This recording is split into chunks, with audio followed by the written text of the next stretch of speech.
غربت، بے روزگاری، تعلیم اور صحت کی ناکافی سہولیات اور بنیادی انسانی ضروریات سے محرومی یا انتہائی کم معیار پاکستان کے مستقل مسائل رہے ہیں، اور ان مسائل کی دیگر وجوہات کے بارے میں تقریباً ہر فورم پر مسلسل گفتگو کی جاتی ہے، مگر ان سارے مسائل کی بنیادی اور سب سے بڑی وجہ پر نہ زیادہ توجہ دی جاتی ہے اور نہ ہی گفتگو کی جاتی ہے۔ آبادی میں تیزی سے اور انتہائی غیر منظم انداز میں اضافہ پاکستان کا سب سے سنگین مسئلہ بن چکا ہے،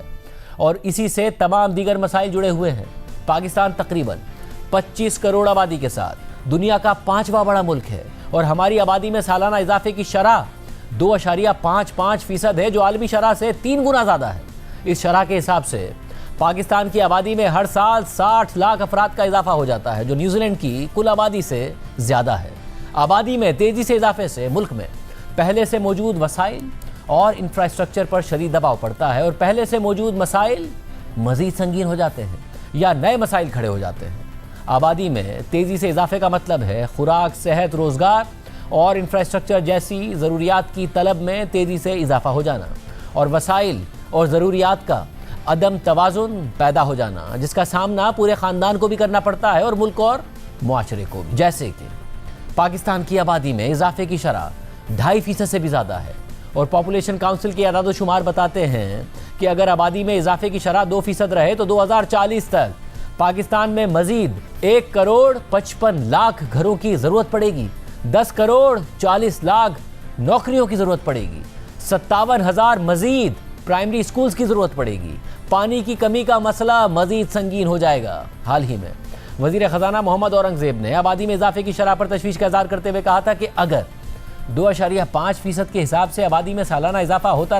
رہا تو آنے والے سالوں میں پاکستان کی آبادی 40 کروڑ ہو جائے گی۔ بتایا جائے کہ ایسی صورتحال میں کون یہ ملک چلا سکے گا؟ وزیر خزانہ نے گزشتہ دنوں بھی کہا تھا کہ آبادی میں تیزی سے اضافہ اور موسمیاتی تبدیلی پاکستان کے وجود کے لیے 2 بڑے چیلنج ہیں، جنہیں حل کیے بغیر پائیدار معاشی ترقی ممکن نہیں ہے۔ لہٰذا یہ حالات واضح کر رہے ہیں کہ پائیدار پاپولیشن گروتھ کا حصول اب ناگزیر ہو گیا ہے، جس کے لیے ہر صورت میں آبادی کو مینج کر کے خاندان، ملک اور معاشرے کے وسائل اور ضروریات میں توازن لانا ہوگا، اور یہ توازن آتا ہے وقفے سے، جو نہ صرف خاندان اور معاشرے کی ضرورت ہے بلکہ علماء کرام کی متفقہ رائے کے مطابق ہمارے دین کی بھی اسی طرح کی تعلیمات ہیں۔ گزشتہ سال جولائی میں اسلامی نظریاتی کونسل اور پاپولیشن کونسل کے زیر اہتمام مختلف مکاتب فکر سے تعلق رکھنے والے جید علماء کرام اور مشائخ کا مشاورتی اجلاس ہوا تھا، جس کا عنوان تھا اسلام میں تصور میزان و احسان، وسائل اور آبادی میں توازن، ہماری بقا ہمارا مستقبل۔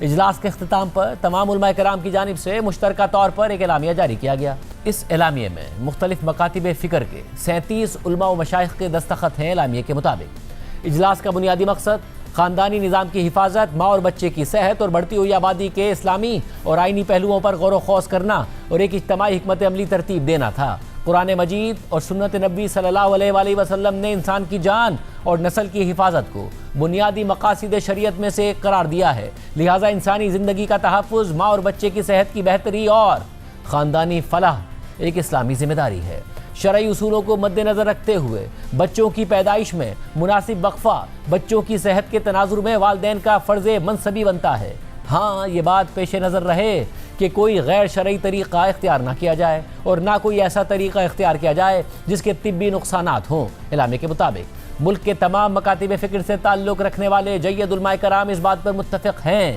کہ اگر آزار اور بیماریوں کا معاملہ درپیش ہو، مثلا اگر ولادت میں عورت کی جان کو خطرہ ہو، یا ناقابل برداشت تکلیف کا اندیشہ ہو، یا عورت کو ناقابل تحمل کمزوری کا اندیشہ ہو، یا پچھلے بچے کے دودھ کا مسئلہ ہو، یا ولادت کے سلسلے میں عورت کو شدید تکلیف یا بارہا آپریشنز کا سامنا کرنا پڑے، تو ان تمام صورتوں میں مانع حمل کی عارضی تدابیر اختیار کرنا اور عارضی ضروری اور مناسب وقفہ کرنا شرعاً جائز ہے، اور اس پر تمام مسالک متفق ہیں۔ لہٰذا ماں اور بچے کی صحت، خاندانی خوشحالی اور معاشرے کی فلاح کے لیے باوقار انداز میں تولیدی صحت اور وقفے سے متعلق شعور اجاگر کرنا نہ صرف یہ کہ شریعت کی روشنی میں درست ہے بلکہ عصر حاضر میں معاشرتی طور پر ناگزیر ہو چکا ہے۔ اعلامیے کے مطابق قرآن مجید میں بچوں کو 2 سال تک ماں کا دودھ پلانے کی تلقین کی گئی ہے، جس سے قدرتی طور پر بچوں کی پیدائش کے درمیان مناسب وقفہ قائم ہوتا ہے۔ جبکہ اسلام کے بنیادی اصول میزان پر مبنی قومی بیانیہ یعنی توازن بھی آبادی اور وسائل کے درمیان اعتدال قائم کرنے پر زور دیتا ہے، جس کے مطابق والدین ذمہ داری کا مظاہرہ کریں کہ بچے پیدا کرنے کے ساتھ ساتھ ان بچوں کو صحت اور مناسب پرورش اور تربیت جیسی بنیادی سہولیات جو ان کا حق ہے فراہم کر سکیں۔ آئین کے تناظر میں بھی ریاست پر لازم ہے کہ وہ عوام کی فلاح اور بہبود، معیاری صحت اور تعلیم اور خاندانی تحفظ کو یقینی بنائے۔ اسی تناظر میں آبادی کا توازن، صحت مند نسل اور خواتین کی شرکت ایک قومی ذمہ داری ہے۔ اعلامیہ کے مطابق علماء کرام اس قومی اور دینی فریضے کو ادا کرنے کے لیے پرعزم ہیں کہ وہ ہر سطح پر عوام الناس میں فہم اور آگاہی پیدا کریں، غلط فہمیوں کا ازالہ کریں اور معاشرے کو اسلامی اور طبی بنیادوں پر خاندانی فلاح کی طرف رہنمائی فراہم کریں۔ ریاست اور حکومتی ذمہ دار اداروں کو تجویز دی گئی ہے کہ وہ صوبائی اور ضلعی سطح پر بھی علماء کو توازن کے اس قومی بیانیے کے بارے میں آگاہی فراہم کرتے ہوئے ان کے ساتھ مشاورتی سلسلہ شروع کریں تاکہ انہیں دیگر علماء کی بھی تائید حاصل ہو اور محراب و منبر سے یہ پیغام عوام تک پہنچائیں۔ اسی سلسلے میں میر خلیل الرحمان فاؤنڈیشن جنگ اور جیو کے تمام پلیٹ فارم سے باقاعدہ مہم شروع کر رہی ہے جس کا نام وقفہ ہے۔ ہم بھی اپنے پروگرام کے ذریعے عوام کو اس حوالے سے آگاہی فراہم کرتے رہیں گے۔ اس مہم کا ساتھ دیں اور اس کا حصہ بنیں، کیونکہ وقفہ آپ کی فلاح اور پاکستان کی بقا ہے۔